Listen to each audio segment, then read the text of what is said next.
Hello everyone, welcome back to garden of GS. और आज के इस सेशन में दृष्टि आईएएस का यूपीपीसीएस टेक का टेस्ट 3 सॉल्व कर रहे हैं। और ये टेस्ट 3 का पार्ट 2 है। पार्ट 1 में 1 से लेकर के 40 तक क्वेश्चन हो चुके थे और इसमें 41 से आगे के क्वेश्चन सॉल्व करेंगे। 41 क्वेश्चन नंबर है, संगम साहित्य में काव्य विषयों को व्यापक रूप से अकम एवं पुरम के अंतर्गत वर्गीकृत किया गया है। ठीक है, संगम साहित्य में जो मानव विषय हैं या मानव सोच है उनको 2 आधार पर बांटा गया था। एक था अकम और दूसरा पुरम। और ये इसका जो सबसे पहला उल्लेख मिलता है तोलकाप्पियम जो है वहाँ तमिल भाषा की वो है, व्याकरण की ग्रंथ है व्याकरण की, तो उसमें इसका उल्लेख मिलता है अकम और पुरम का। अकम जो था वो मेनली था जो विषय वस्तु जिनकी आंतरिक थी, जैसे कि जो प्रेम हो गया, भावना हो गया, मानवीय संबंध हो गए, वो सारा अकम था। और जो पुरम था वो युद्ध हो गया और पराक्रम, वीरता, इन सबसे संबंधित जो विषय थे वो पुरम थे। तो ये फर्स्ट ऑप्शन ठीक है। सेकंड है अकम काव्य युद्ध वीरता के विषयों से, जबकि पुरम काव्य प्रेम तथा व्यक्तिगत जीवन। तो ये उल्टा दिया हुआ है, अभी मैंने बताया है, तो ये उसका जस्ट ऑपोजिट दिया है, तो ये गलत हो जाएगा। इसका 41 का ए हो जाएगा। अकम है प्रेम वीर व्यक्तिगत जीवन और पुरम है युद्ध और वीरता वाला। नेक्स्ट क्वेश्चन है, इसमें से मैच करना है। चोल की राजधानी उरैयूर, ठीक है, जो चोल साम्राज्य था, संगम काल में 3 राजवंश थे और ये तीनों जो राज्य थे ये थे चोल, चेर और पांडे। चोल अपने आप को सूर्यवंशी मानते थे, पांडे में कुछ चंद्रवंशी बोलते थे, कुछ सूर्यवंशी चेर में, और पांडे अपने आप को चंद्रवंशी मानते थे। तो चोल की राजधानी उरैयूर, ठीक है। और ये जो है चेर की राजधानी वंजी थी, ना कि मदुरै। और मदुरै कहाँ थी? ये थी पांडे की राजधानी। तो ये आपस में दोनों को उल्टा कर दिया है, तो इसका आंसर हो जाएगा ए। नेक्स्ट क्वेश्चन, संगम काल के समाज के बारे में कौन सा कथन सही है? सामाजिक वर्ग मुख्य रूप से व्यवसाय के आधार पर निर्धारित होते थे, ना कि पदानुक्रम वर्ण व्यवस्था पर। ठीक है, एकदम। सामाजिक वर्ग इसमें जो है ये व्यवसाय पर थे, जिसको कार्य के आधार पर बोलते थे, पद के अनुसार। वर्ण व्यवस्था नहीं थी कि मतलब पिता के बेटे जो है वही उस हिसाब से बटेंगे, ऐसा नहीं था। तो ये सही हो गया ये आंसर ऑप्शन। युद्ध में वीरता दिखाने वालों के सम्मान में नडुक्कल या वीरक्कल नामक स्मृति शिलाएं स्थापित की जाती थी। हाँ ठीक है, जो संगम काल है उसमें जो युद्ध में वीरता दिखाते थे उनको बहुत ज़्यादा सम्मान दिया जाता था। तो युद्ध जो नायक थे उनको जो है एक तरह से शहीद का दर्जा दिया जाता था। और कई बार तो ऐसा होता था कि देवताओं के रूप में भी इनकी पूजा होती थी। तो ये दोनों ही ऑप्शन ठीक हो जाएंगे। संगम काल के बारे में बता दें कि ये 300 BC से लेकर के और 300 AD तक का जो काल है इसको मानते हैं, लगभग इसी काल को ये मानते हैं संगम काल। ठीक है। नेक्स्ट क्वेश्चन, संगम काल के दौरान दक्षिण भारत के विदेशी व्यापार के संबंध में सही बताना है। मानसूनी पवनों की खोज से रोम साम्राज्य के साथ प्रत्यक्ष व्यापार को प्रोत्साहन मिलने से अरब मध्यस्थों की भूमिका सीमित हो गई। ठीक है, जो दक्षिण भारत है ये वाला, इसका रोमन साम्राज्य मतलब आज का जो इटली वाला एरिया है उसके पास, मतलब यूरोप वाला। तो यहाँ हम अरब से होकर के जा रहे थे, ठीक है, ऐसे इस रास्ते से। तो इसमें मध्यस्थ की भूमिका कौन निभाता था? अरब। लेकिन जब मानसूनी पवनों की खोज हो गई तो ये पता चल गया कि डायरेक्शन, जो विंड की डायरेक्शन है वो हम इस समय गर्मी के मौसम में इधर जा सकते हैं, और जब मतलब लौटता हुआ मानसून और मानसून आगमन, उस हिसाब से अगर इन पवनों को फॉलो कर लें तो इनसे पहुंचे जा सकते हैं। तो इनसे फिर अवध मध्यस्थों की भूमिका कम हो गई। तो ये ऑप्शन ठीक है। नेक्स्ट है, दक्षिण भारत से कच्चे माल एवं तैयार वस्तुओं का निर्यात होता था। हाँ ठीक है, ये दोनों चीज़ें निर्यात होती थी, कच्चा माल भी और तैयार वस्तुएं, जिसमें मसाले, इमारती लकड़ी, बहुमूल्य रत्न, रंगीन सूती, बस सारी ही चीज़ें थी। तो और भी जितना भी काउंट कर सकते थे, बहुत कुछ था। तो ऑप्शन दोनों ही सही है। निम्न में से किस पल्लव शासक ने वातापी कोंड या वातापी का विजेता की उपाधि धारण की थी? तो पल्लव शासक जो थे, ये जो थे वातापी कोंड, ये उपाधि धारण की थी नरसिंह वर्मन ने।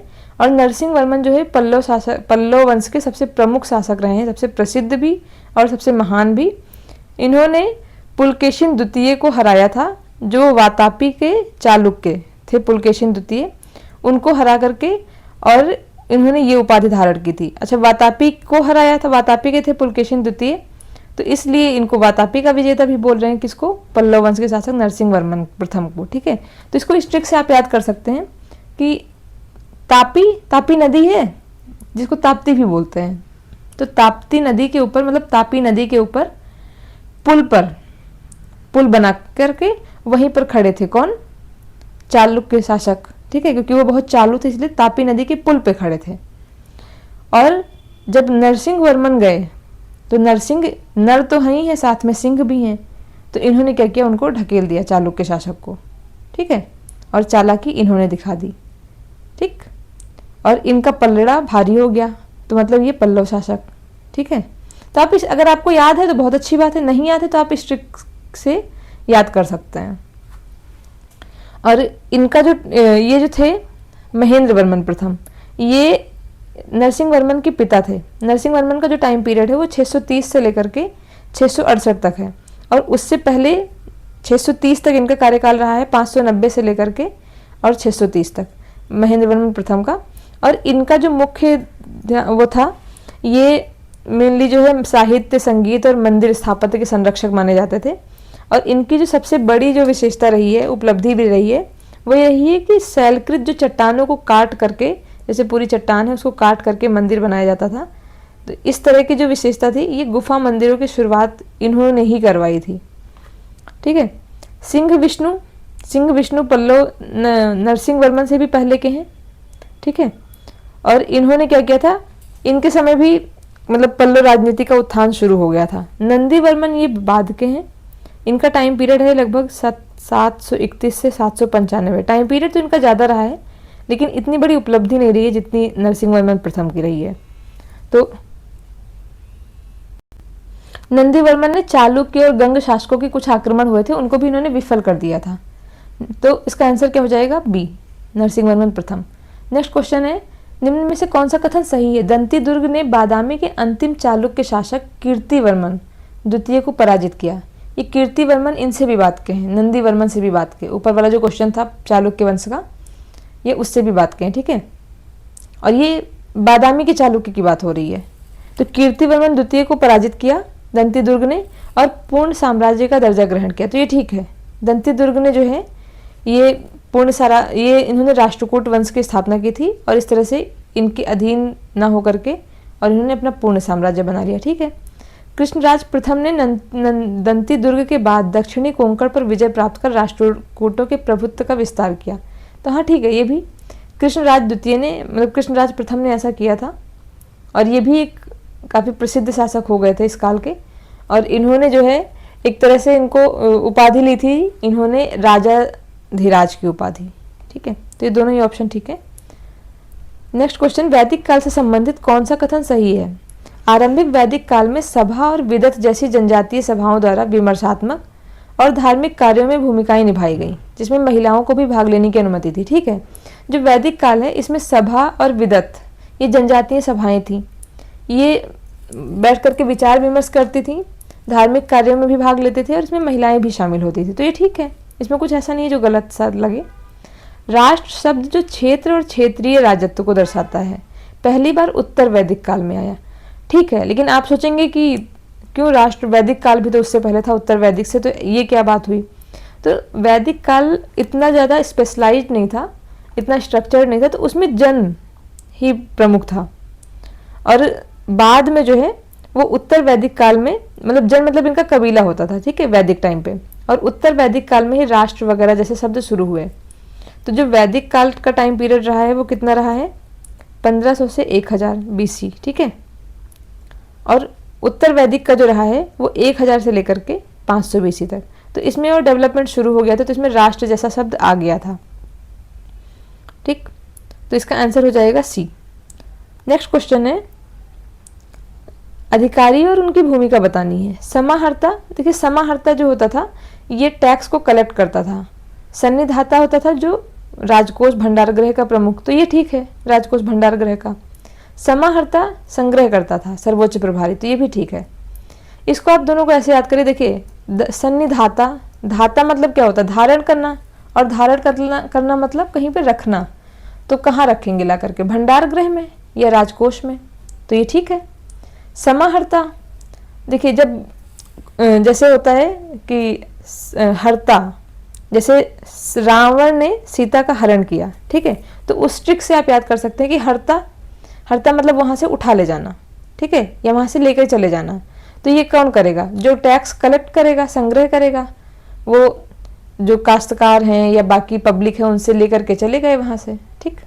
तो बस इस ट्रिक से आप याद कर लीजिए। महामात्र जो होते थे वो जो बहुत बड़े बड़े मंत्री होते थे, बहुत प्रमुख बड़े बड़े पद, उनको महामात्र बोलते थे। तो महामात्र का मतलब इसमें क्या हो गया, मौर्य प्रशासन में मंत्री, सेनापति या मुख्य लेखाकार जैसे कार्य करने वाला उच्च अधिकारी। तो ठीक है, ये महामात्र इसी को बोल रहे हैं। महामात्र मतलब होता ही था उच्च अधिकारी। तो ये तीनों ही सही हो जाएंगे। अजातशत्रु के संदर्भ में कौन सा कथन सही है? इसने अपनी राजधानी को वैशाली स्थानांतरित किया। तो नहीं, अजातशत्रु ने वैशाली को जीता था, वैशाली राजधानी स्थानांतरित नहीं की थी। ठीक है। और इनका जो टाइम पीरियड रहा है वो 492 से लेकर के 460 ईस्वी तक रहा है, ईसा पूर्व तक, मतलब बीसी तक रहा है। ठीक है, ये भी सब बीसी में ही चल रहे हैं ये लोग। और अजातशत्रु के बाद आया था उदयन, और उदयन के बाद आया था जो उसने जाकर के ये राजधानी वैशाली अपनी की थी। ठीक है। और उदयन ने राजधानी कहाँ की थी? पटना, मतलब पाटलिपुत्र। तो इसको ऐसे भी याद कर सकते हैं कि जब पोटली खोली तो क्या हो गया? उदय हो गया। जब सूर्योदय या उदय हुआ सूर्य का, तब उन्होंने अपनी पोटली खोली खाने की। तो उदय मतलब उदयन, और उदयन ने क्या किया? राजधानी पाटलिपुत्र कर दी। और उनके बाद जो है, जो वंश था, उसमें राजधानी इन्होंने कहाँ की थी? वैशाली को किया था। ठीक है। लेकिन ये अजातशत्रु से संबंधित नहीं है। और अजातशत्रु गौतम बुद्ध के समकालीन थे। तो हाँ, ये ठीक है कि अजातशत्रु गौतम बुद्ध के समकालीन थे। इन्होंने जो है, मतलब ये थे हर्यक वंश के। तो हर्यक वंश के शासक थे बिंबिसार, उनको वो गौतम बुद्ध के समकालीन मानते हैं कि वो थे, और उन्हीं का बेटा है अजातशत्रु बिंबिसार का। तो ऐसा एक समन्ना फल सुत्त है, उसमें उल्लेख मिलता है कि अजातशत्रु जो है वो गौतम बुद्ध और बाकी जो विभिन्न संप्रदाय के विद्वान थे उनके साथ में दार्शनिक संवाद किया करता था। तो उस संवाद की वजह से ये मान लिया जाता है कि ये समकालीन थे। तो ये ऑप्शन ठीक है। उसने द्वितीय बौद्ध संगीति का आयोजन किया? नहीं, इसने पहली बौद्ध संगीति का आयोजन कराया था अजातशत्रु ने। ठीक है। तो ये द्वितीय नहीं थी, पहली थी। तो इसका आंसर ओनली बी हो जाएगा। और ये जो राजधानी स्थापित कराई थी, ये यहाँ पे थोड़ा सा मिस्टेक हो गई है। ये जो राजधानी है, ये अजातशत्रु ने जो राजधानी कराई थी वो पाटलिपुत्र कराई थी, और उदयन ने राजधानी कौन सी कराई थी? वैशाली। तो जो विशाल होता है उसका उदय होता है। ठीक है। उसने वैशाली की थी। महाजनपदों को पूर्व से पश्चिम दिशा की ओर व्यवस्थित करना है। तो पूरब से पश्चिम ऐसे करना है। तो सबसे पहले है अंग, ये जो है पूर्वी बिहार का क्षेत्र है, यहाँ पड़ता है। ये हो गई गंगा नदी, ये हो गई यमुना नदी। ठीक है। यहाँ पर है प्रयागराज, इसी के पास है आज का कौशाम्बी, और कौशाम्बी मतलब वत्स की राजधानी। तो ये फोर्थ तो यहाँ हो गया, अंग यहाँ हो गया फर्स्ट। अंग के पूरब में था मगध, और काशी मतलब आज का बनारस। तो 1 2 3 4 सीक्वेंस है। तो 1 2 3 4 ऑप्शन ए हो गया। नेक्स्ट क्वेश्चन, निम्न में से कौन से साहित्यिक ग्रंथ जैन परंपरा से संबंधित हैं? तो इसमें कौन सा हो जाएगा? देखिए, ये जो मणिमेखले है ये बौद्ध है, बौद्ध ग्रंथ है। तो ऑप्शन 5 हट गया, 4 ऑप्शन बचे। और मणिमेखले को क्या बोल रहे हैं कि ये दक्षिण भारत का है। ये मतलब दक्षिण भारत के संगम युग के 2 महाकाव्य थे। मतलब दक्षिण भारत का नहीं, मेनली संगम युग के 2 महाकाव्य हैं। उन एक महाकाव्य में से ये मणिमेखले है। बाकी अब देखना है कि भगवती सूत्र है कि नहीं। तो भगवती सूत्र है, इसमें जैन ग्रंथ है ये, और बाकी संप्रदायों के साथ साथ इसमें मक्खली गोसाल का भी विवरण है। ठीक है। तो भगवती सूत्र में मक्खली गोसाल मतलब भगवान जी या भगवती माता को, भगवती देवी को लोग मक्खन चढ़ाते हैं। ठीक है। तो ये ऑप्शन 4। अब ऑप्शन 4 बाकी किस में है? और किसी में है? नहीं है। इसका मतलब ऑप्शन सी हो जाएगा। बाकी ये आचारांग सूत्र, सूत्र कृतांग, कल्प सूत्र, ये तीनों ही हैं। और आचारांग सूत्र जो है ये सबसे प्राचीन जैन धर्म ग्रंथ है, जिसमें भिक्षुओं के आचरण, देखिए आचार लिखा हुआ है, तो आचार मतलब आचरण और अनुशासन। अब आचरण रहेगा तो अनुशासन भी रहेगा। ठीक है। बाकी सूत्र कृतांग ये जैन मान्यता, सिद्धांत और अनुशासन की बात करता है। जैसे बोलते हैं कि सूत्रों से पता चला है क्या, कि ऐसी मान्यता है। तो मान्यता, सिद्धांत और अनुशासन। और कल्प सूत्र, कल्प सूत्र को कल्पना से याद रखेंगे कि जीवनी और अनुष्ठान ग्रंथ, तीर्थंकर, जैसे तीर्थंकर जो है उनके बारे में कल्पना करते हैं तो कल्पसूत्र, और जैसे जीवनी और तीर्थंकरों की जो जीवनी वगैरह उसके बारे में कल्पना करके हम बुक लिखे हैं। ठीक है, तो ऑप्शन सी हो गया इसका। एक बार मैं फिर से क्लियर कर दूं ये वाला, अगर किसी बच्चों को डाउट हो, कुछ लोगों ने बोला था, तो इसमें ये हो जाएगा, ये वाला जो क्वेश्चन है इसमें ये है कि जो अजातशत्रु ने वैशाली राजधानी स्थानांतरित नहीं की थी। ठीक है, अजातशत्रु ने राजधानी स्थानांतरित कहाँ पे की थी? पाटलिपुत्र में। ठीक है, और हाँ, तो दोबारा टंग स्लिप होने के लिए सॉरी, इसको फिर से क्लियर करते हैं। इसमें बोला है कि अजातशत्रु ने मगध की राजधानी को वैशाली स्थानांतरित किया, तो नहीं, अजातशत्रु ने कोई राजधानी स्थानांतरित नहीं की थी। अजातशत्रु के उत्तराधिकारी थे उदयन, उन्होंने राजधानी स्थानांतरित की कहाँ पे? पाटलिपुत्र। तो वही इसकी ट्रिक वही रहेगी कि जब उदय हुआ, मतलब सूर्योदय हुआ, तो इन्होंने अपनी पोटली खोली खाने के लिए। ठीक है, यहाँ तक क्लियर। नेक्स्ट है कि वैशाली किसने स्थानांतरित की? तो वैशाली स्थानांतरित की थी, ये लोग तो थे हर्यक वंश के, और इनके बाद में आए थे शिशुनाग वंश।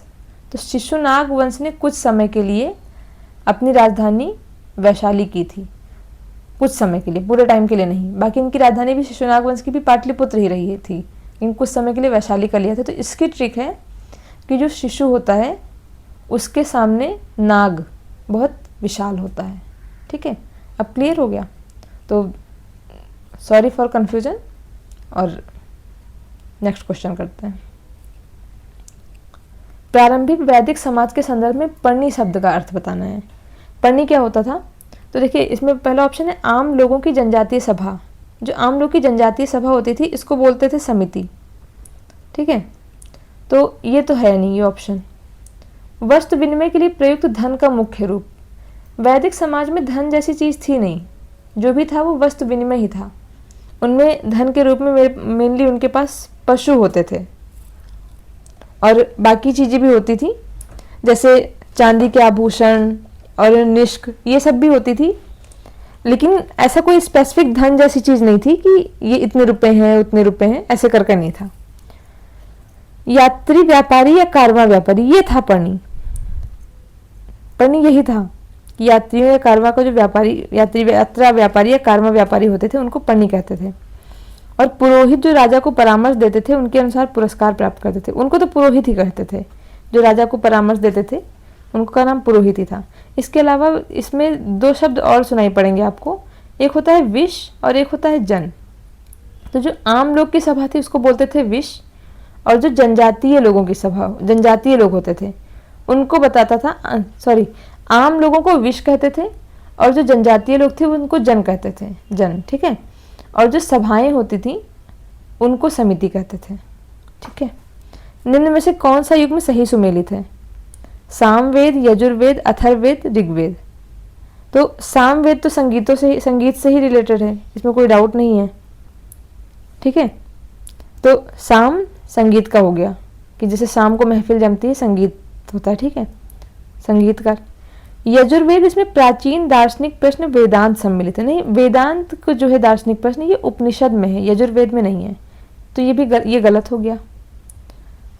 अब ऑप्शन 2 हटा दीजिए, ये भी हट गया, ये भी हट गया, ये भी हट गया। बाकी अथर्ववेद देख लेते हैं। इसमें स्तुति और अनुष्ठानों पर विस्तृत टीकाएं हैं, तो ये स्तुति और अनुष्ठान जैसी चीज जो है वो यजुर्वेद में थी, तो ये भी गलत हो गया।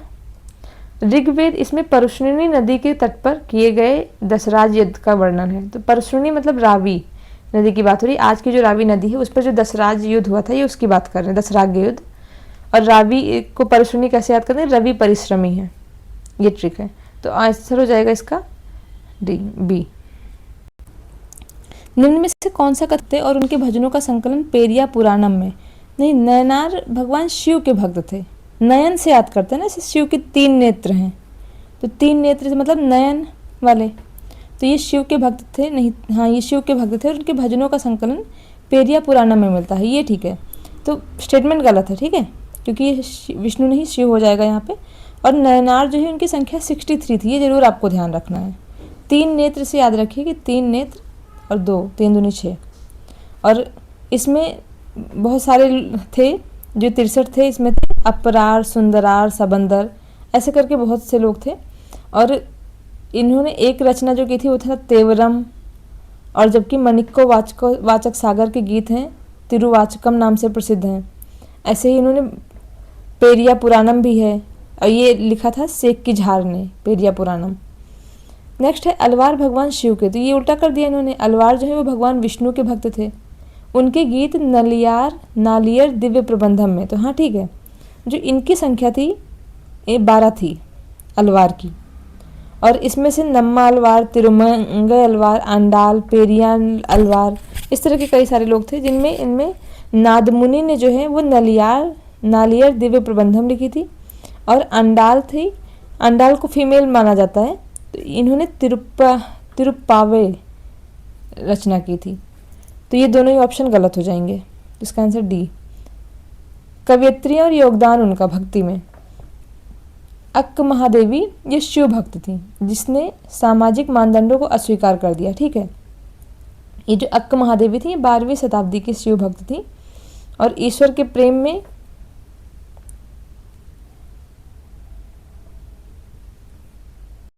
और ईश्वर को प्रेम को व्यक्त करने के लिए ये जानी जाती हैं। जन्नाबाई ये महाराष्ट्र की थी, और ये निम्न जाति की महिला थी। इन्होंने स्वयं को नामदेव के लिए समर्पित कर दिया, और महाराष्ट्र की भी निम्न जाति की महिला जिसने घरेलू कामकाज और नामदेव की भक्ति पर कविताएं लिखी, ये भी ठीक है। मीराबाई का तो सब लोग जान रहे हैं, कृष्ण की भक्त तथा राजपूत राजकुमारी, ठीक है।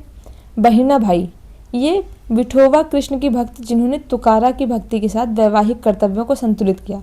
हाँ, बहिना भाई इसलिए बहुत फेमस है क्योंकि इन्होंने कृष्ण की भक्ति किया और तुकाराम से प्रभावित थी। संत तुकाराम थे, ये भी तुकाराम की भक्ति से के साथ प्रभावित थी, और इसके बाद भी इन्होंने वैवाहिक कर्तव्यों का भी पालन किया और सामाजिक मानदंड को अस्वीकार नहीं किया, मतलब इन्होंने अपना घर परिवार छोड़ा नहीं था। तो ये आंसर डी हो जाएगा। निम्न में से कौन सही सुमेलित है, लैटिना या रेखा प्रसाद? लैटिना या रेखा प्रसाद ऐसे तो सामान्यतः एक चबूतरा है, उस पर ऐसे थोड़ा ढलान सी जा रही है, जैसे नागर शैली की विशेषता है ये लैटिना या रेखा प्रसाद। तो चैत्य गुफा के समान एक वैगन वॉल्टेड छत जो है वाला आयताकार हॉल, ये वल्लभी की विशेषता है, ना कि लैटिना की। तो ये तो गलत हो गया। ये देखिए वल्लभी की विशेषता वो बता रखे हैं जो थी। और मीनार जिसकी दीवारें अंदर की ओर मुड़ी और शीर्ष नुकीला, ये मैंने जो अभी बताया था ऐसे वाला, ये इसकी नहीं, ये किसकी है, रेखा प्रसाद की। तो ये भी गलत हो गया, दोनों गलत, तो दोनों एक दूसरे का इंटरचेंज हो गए हैं। फमसाना कम ढलान वाली स्लैबों के साथ चौड़े आधार और कम ऊंचाई वाली संरचना जो सीधी रेखा में झुकी प्रतीत होती, ये ठीक है, फमसाना यही था। और ये तीनों जो विशेषताएं हैं ये नागर शैली के मंदिरों की विशेषताएं, कि इसमें लैटिना, फमसाना और वल्लभी 3 प्रकार विकसित हुए थे। और फमसाना वही स्लैब अंदर की ओर मुड़ने के बजाय ये जो है वो सीधी ढलान पर ऊपर की ओर झुके रहते हैं। और इसका जो मेनली प्रयोग किया जाता है वो मुख्य मंदिर से सटे जो मंडप होते हैं, हॉल, उनके लिए प्रयोग करते हैं फमसाना का। इसमें आंसर हो जाएगा बी। गांधार कला शैली के संदर्भ में कौन सा कथन सही है? गांधार मूर्ति कला परंपरा बैक्ट्रियन, पार्थियन और स्थानीय कलात्मक प्रभावों से विकसित हुई थी, ठीक है। देखिए गांधार जो आज का पाकिस्तान वाला क्षेत्र है उधर साइड की बात हो रही है, मतलब उत्तर पश्चिमी सीमा प्रांत की बात हो रही है। तो यहाँ पे बैक्ट्रियन, पार्थियन सभी लोग उधर के ही समुदाय थे, तो उनसे तो प्रभावित रहेगी ही, ठीक है। और स्थानीय परंपरा का तो प्रभाव पड़ेगा ही पड़ेगा, कुछ चाहे कुछ ही पड़े लेकिन पड़ेगा जरूर। गांधार में बुद्ध की मूर्तियाँ वस्त्र और शारीरिक संरचना के दृष्टिकोण से परिष्कृत विवरण प्रस्तुत, मतलब कुल मिलाकर के जो गांधार मूर्ति थी, 2 तरह की मूर्ति कला थी, एक गांधार थी और एक मथुरा थी। तो मथुरा अगर यहाँ है जो आज का उत्तर प्रदेश है पश्चिमी वाला, तो गांधार यहाँ है, ठीक है। और ये पश्चिम की बात हो रही है, ऐसे अगर मैप बनाए तो इसमें जो है मथुरा में, देखिए मथुरा में देवी देवता ज़्यादा हैं, तो वहाँ बुद्ध को भी देवता के रूप में माना गया। लेकिन जो गांधार मूर्ति कला है इसमें बुद्ध को एक राजा के रूप में, मतलब एक मनुष्य के रूप में माना गया है। तो आप जब अभी कभी गूगल सर्च करके देखिए गांधार मूर्ति कला और मथुरा मूर्ति कला, दोनों में बुद्ध की मूर्ति में आपको अंतर दिखेगा। तो इन्होंने यथार्थवाद को दर्शाती हैं, वही अमूर्तता के स्थान पर यथार्थवाद, ठीक है, क्योंकि मनुष्य बनाया है मतलब यथार्थवाद, और अगर इन्होंने जो है ये गांधा मथुरा की बात करें तो इसमें जो है ये मूर्त रूप इनका दिखाया है, ईश्वरीय रूप दिखाया है, ठीक है। तो वो आदर्शवाद से प्रेरित है, तो ये ठीक है। तो इस तरह से इसका आंसर सी हो जाएगा। दर्शन शास्त्र और संस्थापक इसके, न्याय दर्शन बादरायण न्याय पतंजलि का था, तो ये गलत हो गया। सॉरी, न्याय पतंजलि का नहीं, पतंजलि का योग था और न्याय था गौतम का, तो ये तब भी ये गलत है, ठीक है। लेकिन ये मैंने बताया, गलत बता दिया है। न्याय गौतम का था और योग दर्शन पतंजलि का था, जो आज भी देखिए पतंजलि बाबा रामदेव का है और रामदेव जी बाबा जी योग करते हैं, तो ये गलत हो गया। अब 1 हटा दीजिए, 2 ऑप्शन हट गए। वैशेषिक कनाद का ठीक है, सांख्य दर्शन कपिल मुनि का ठीक है, मीमांसा दर्शन जैमिनी का ठीक है, तो ये तीनों सही हैं, तो इसका आंसर सी हो जाएगा। इसको आप ऐसे याद कर लीजिए। देखिए योग तो याद करना आसान है, ठीक है।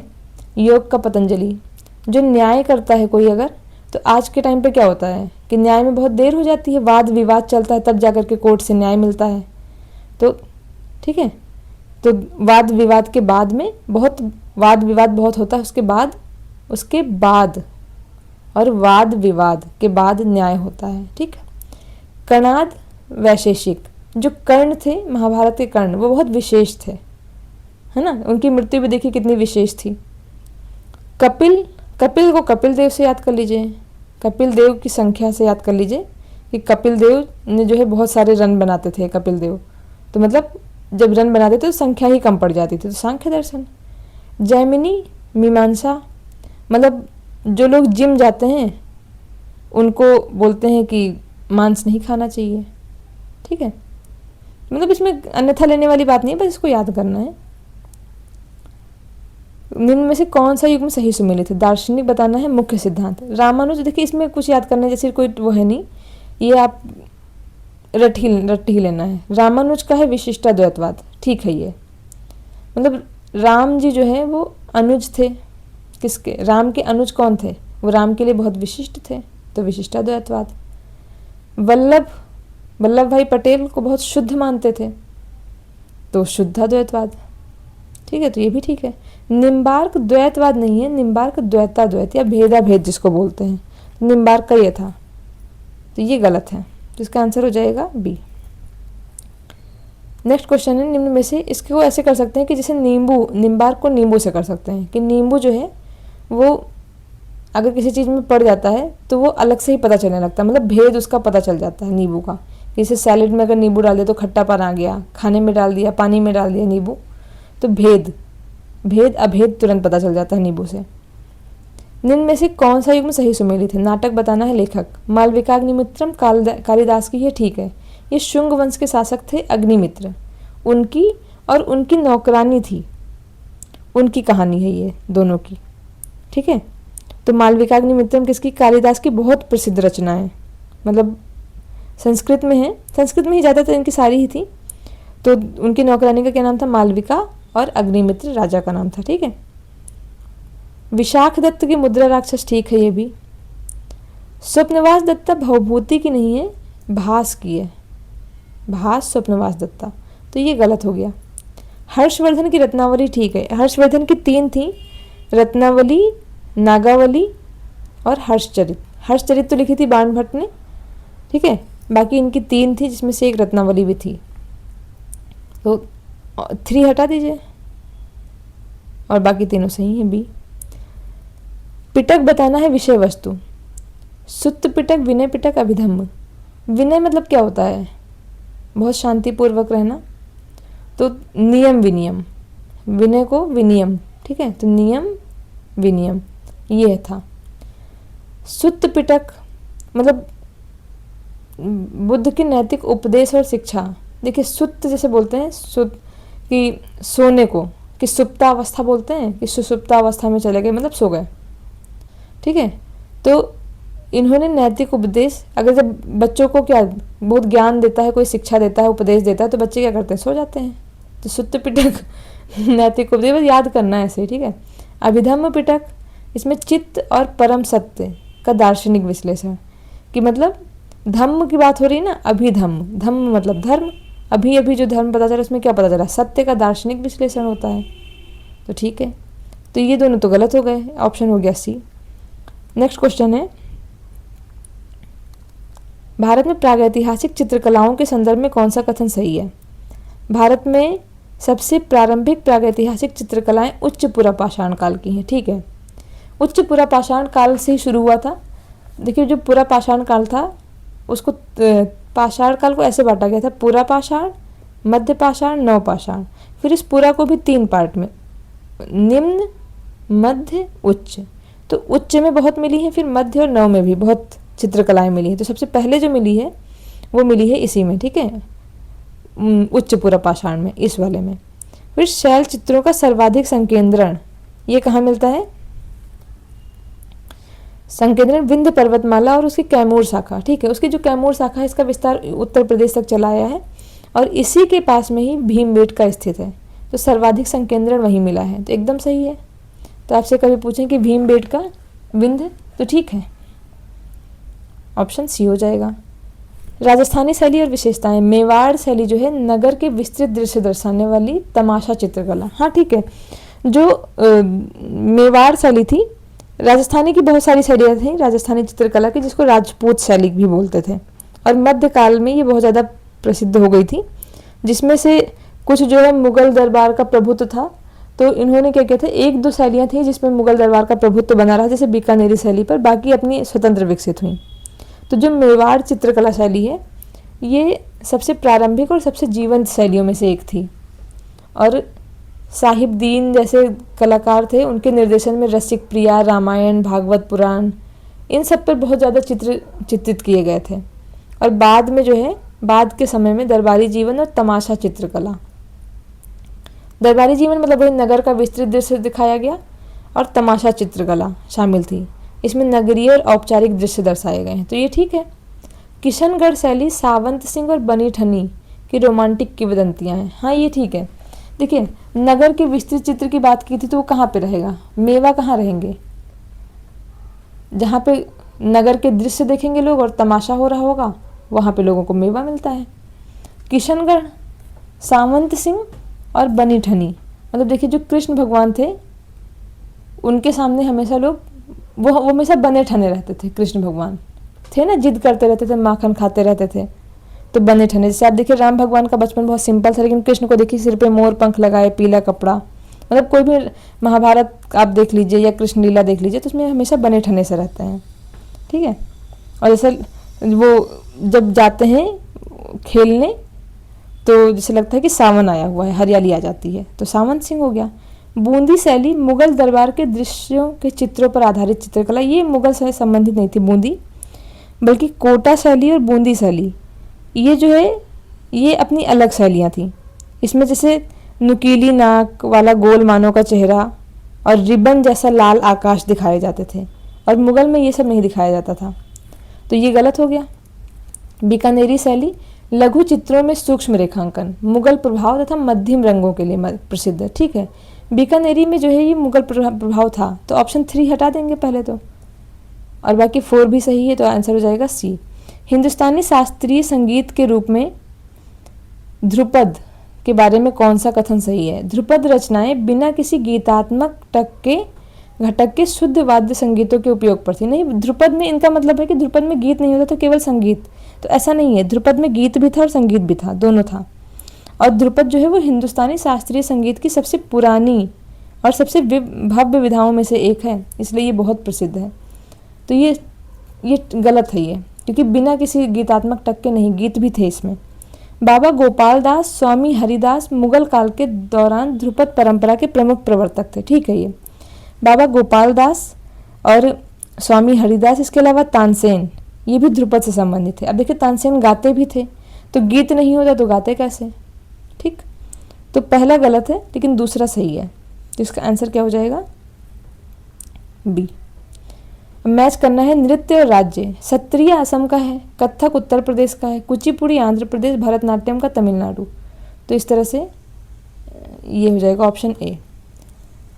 निम्न में से कौन सा युग्म सही सुमेलित है? नृत्य रूप बताना है।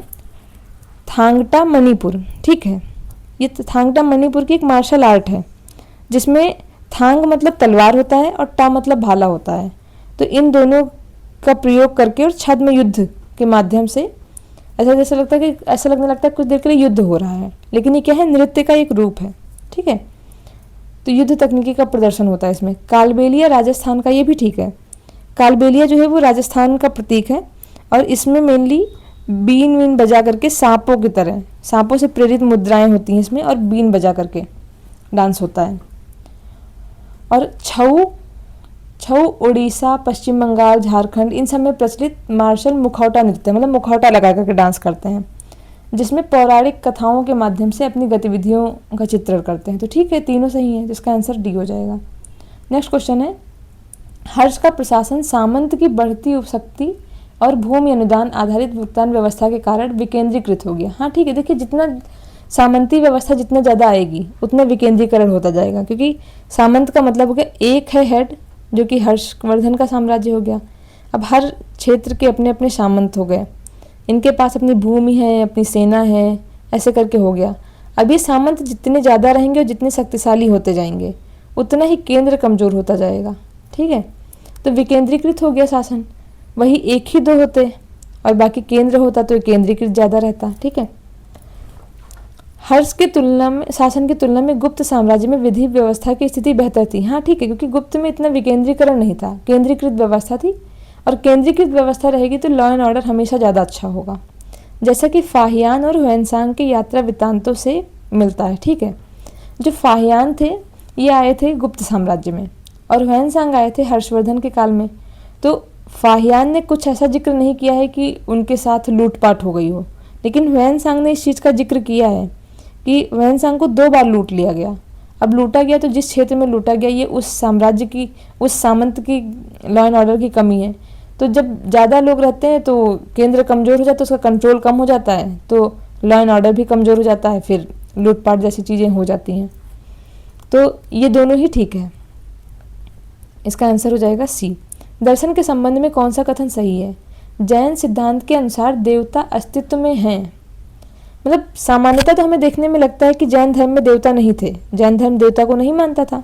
ये बात ठीक है कि जैन धर्म देवता को नहीं मानते थे, लेकिन इन्होंने जैन ब्रह्मांड विज्ञान है एक, उसमें देवता के अस्तित्व को स्वीकार किया गया है एक जैन ब्रह्मांड विज्ञान में। ठीक है, किंतु वे मनुष्यों के विपरीत कर्म और पुनर्जन्म से पूर्णता मुक्त होते थे।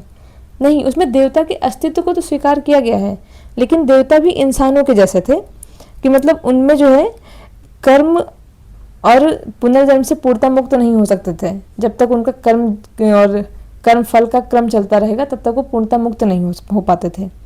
वैसे इनको नास्तिक माना जाता है जैन धर्म को। जैन धर्म द्वैतवादी था, आत्मा और पदार्थ के बीच में पूर्ण भेद करता था। लेकिन नास्तिक इसलिए माना जाता है क्योंकि जो ब्राह्मण धर्म या हिंदू धर्म है इसमें माना जाता है कि ईश्वर सर्वशक्तिमान है और शाश्वत है। लेकिन मतलब न ईश्वर का जन्म हुआ है न कभी ख़त्म होगा ईश्वर हमेशा विद्यमान है। लेकिन जैन धर्म में ऐसा नहीं था, तो उसमें मानते थे कि नहीं, ईश्वर के भी अपने कर्म हैं और पुनर्जन्म है और वो जीवन मरण का चक्र चलता रहता है। तो ये आंसर गलत हो गया। जैन धर्म में जीवों के वर्गीकरण के अनुसार पौधों और मूल प्राणियों में केवल एक ही इंद्रिय होती है, जबकि मनुष्यों में सभी 5 इंद्रियां विद्यमान होती हैं। ये ठीक है, जैन धर्म की बहुत डेप्थ फिलॉसफी है। इसमें ऐसा बताया गया है कि 5 तरह की ज्ञानेंद्रियां होती हैं। जो एक इंद्रिय होता है वो पौधे हो गए, या एक कोशिकीय जीव हो गया, पृथ्वी, वायु, अग्नि, जल, ये सब जो होते हैं इनको केवल स्पर्श कर सकते हैं। तो पौधे जैसे केवल स्पर्श कर सकते हैं, जैसे छुई मुई का पौधा हो गया या कोई भी पत्ती उत्ती हो गई, तो उसमें मानते हैं कि केवल एक ही इंद्रिय होती है, स्पर्श इंद्रिय। ऐसे ही जो 2 इंद्रिय होते हैं, जैसे कीड़े हैं, तो उनमें स्पर्श जैसा भी इंद्रिय होती है और स्वाद की भी होती है। ऐसे ही 3 इंद्रिय में बताया है कि चींटी हो गए, जू हो गए, ये सूंघ भी सकते हैं। मक्खी मधुमक्खी हो गई, ये 4 इंद्रिय होती हैं, मतलब ये देख भी सकते हैं ऐसे करके। और मनुष्यों में 5 इंद्रियां होती हैं। ऐसा बहुत डेप्थ फिलॉसफी है, लेकिन ठीक है, ये क्वेश्चन अच्छा क्वेश्चन है, तो इसका आंसर हो जाएगा बी। नेक्स्ट है, हड़प्पा सभ्यता की मृदभांड कला के संदर्भ में कौन सा कथन सही है? हड़प्पा काल के चित्रित मृदभांड पर सामान्यतः लाल लेप पर काले रंग से बनी आकृतियों का उपयोग होता था। तो हाँ ठीक है, देखिए अगर ये आपको याद नहीं हो रहा है तो आप ऐसे समझ लीजिए कि अगर आप दिवाली में देखिए, ऐसे नॉर्मली घड़ा देखिए, तो नॉर्मली घड़ा कैसा होता है, गेरू कलर का, तो गेरू कलर की जगह आप उसको लाल समझ लीजिए, ठीक है, कि हड़प्पा सभ्यता में इतने पेंट वगैरह नहीं थे, तो बेस पूरा लाल हो गया और उस पर काले रंग से डिजाइन बनाई ताकि कम पेंट का प्रयोग किया। तो इससे आप याद कर लीजिए, मतलब ये मैं ट्रिक बता रही हूँ बस, कि इस वजह से पूरा बेस कैसा था, लाल, क्योंकि रिसोर्सेज कम थे, टेक्नोलॉजी कम थी, रंग कम थे, और ऊपर काले से डिजाइन बना दिया, ठीक है। तो इसमें कि लाल लेप पर काले रंग से बनी आकृति का उपयोग होता था, ठीक है। एक तक ज्यामिति पैटर्न, पौधे, पशुओं के चित्र शामिल थे। हाँ, इसमें कोई भी डिजाइन बना देते थे, बहुत सारे ज्यामितिक पैटर्न, पौधे, पशु, पक्षी, मोर, मछली, पीपल की पत्ती, ताड़, वृक्ष, जो कुछ भी मन में आता था वो बना देते थे, तो ठीक है। ये मृदभांड शैली में एक रूपता इसलिए बढ़ी क्योंकि गुजरात और राजस्थान की स्थानीय मृदभांड परंपराएं पूर्णतः हड़प्पाई शैलों से प्रतिस्थापित हो गई। ये बोल रहे हैं कि हड़प्पा के जो बर्तन हैं वो एक ही जैसे इसलिए थे क्योंकि जो गुजरात और राजस्थान की अपनी जो मृदभांड मतलब बर्तन की परंपराएं थी वो ख़त्म हो गई और उनकी जगह पे हड़प्पा की आ गई। तो ऐसा नहीं है, ये गलत है। हड़प्पा सभ्यता में दिखता है कि जितनी भी सभ्यताएं थी सब में एक जैसे बर्तन थे, एक जैसे मृदभांड थे, लेकिन इसके बावजूद भी अपवाद दिखता है। गुजरात और राजस्थान जैसे क्षेत्र में अपनी परंपराएं चल रही थी, पूर्णतः प्रतिस्थापित नहीं हुई थी। तो इसका आंसर हो जाएगा ए। नेक्स्ट है पाषाण स्थल और राज्य बताना है। आदमगढ़ मध्य प्रदेश, पाटन महाराष्ट्र, बेलन, देखिए बेलन घाटी उत्तर प्रदेश, यहाँ पे तीनों काल के मिले हैं। मतलब ये आज बहुत फेमस स्थल है, ये इलाहाबाद के पास है, प्रयागराज के पास, और इसमें माना जाता है कि सभ्यताओं की निरंतरता जो दिखती है वो इसमें दिखती है, और ये ऐसे एग्जाम्पल बहुत कम दिखाई पड़ते हैं, ठीक है। तो इसमें पूरा पाषाण से लेकर के बाद तक, नव पाषाण तक के भी दिखते हैं, और ऐसा और कोई स्थल नहीं है। हुंसकी कर्नाटक, ठीक है। आदमगढ़, आदमी को याद रखेंगे कि आदमी जो होता है वो उसको मध्यम मार्गी होना चाहिए, तो मध्य प्रदेश। पाटन महाराष्ट्र, महान लोग जो होते हैं उनके घर में धन पटा पड़ा होता है, तो पाटन। बेलन उत्तर प्रदेश, प्रयागराज, बेलन घाटी आप याद कर लीजिए। और प्रयागराज में जब कुंभ मेला था तो उसमें बहुत ज़्यादा जो है बेल का शरबत मिल रहा था। और हुंसकी कर्नाटक, जो सगे लोग होते हैं वो बहुत नाटक करते रहते हैं। तो ये चारों ही ऑप्शन ठीक है, तो 70 का हो जाएगा। अच्छा, ये ऐसे है, तो ये क्या हो जाएगा 1 2 3 4 ऑप्शन ए। तो इस तरह से आज के लिए इतना ही। अब नेक्स्ट वीडियो में 71 क्वेश्चन सॉल्व करेंगे। Thank you so much.